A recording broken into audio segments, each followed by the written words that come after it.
भोरे भोरे काहे चलेलू तू धीरे धीरे।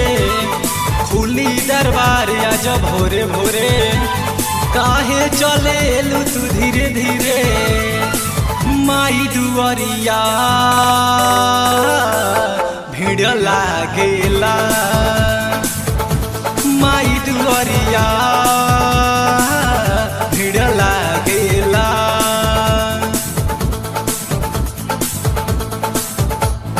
खुली दरबार आज भोरे भोरे काहे चलेलू तू धीरे धीरे। खुली दरबार आज भोरे भोरे काहे चलेलू तू धीरे धीरे। माई दुआरिया भीड़ लागेला, माई दुआरिया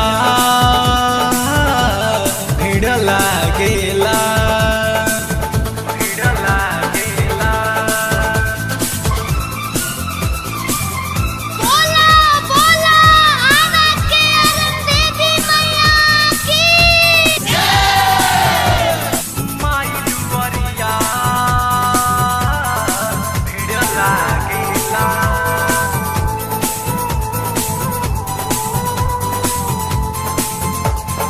मैया के करिह पूजनवा हो, गोदिया में मंगिह ललनवा हो। मान तू बतिया हमार हो, सजल बवाली पंडाल हो। सुन भौजी हमार लिह पौआ पठार, दिह दियवा के बार जाके माई दरबार। भइल बाकी ऋण फुटे फुटे काहे चलेलू तू धीरे धीरे। भइल बाकी ऋण फुटे फुटे काहे चलेलू तू धीरे धीरे। माई दुआरिया निकल लागेला, माई दुआरिया भीड़ लागेला।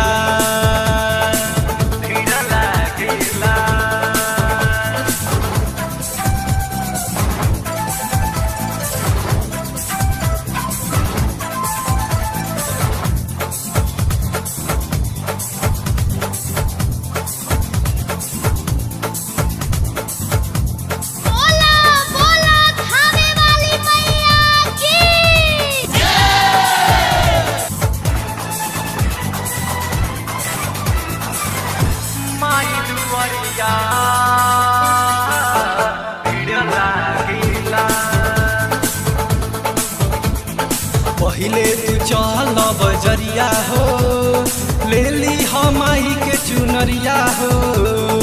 नाई डूरा के से गावे गीतिया हो, अजय विनोद कहे बतिया हो।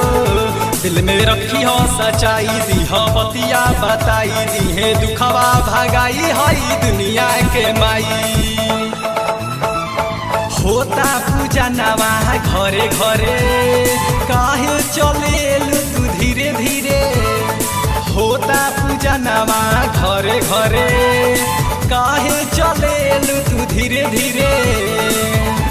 माई दुआरिया भीड़ लागेला, माई दुआरिया भीड़ लागेला। खुली पंडाल आज भोरे भोरे काहे चलेलू तू धीरे धीरे। खुली पंडाल आज भोरे भोरे काहे चलेलू तू धीरे धीरे। माई दुआरिया भीड़ लागेला, माई दुआरिया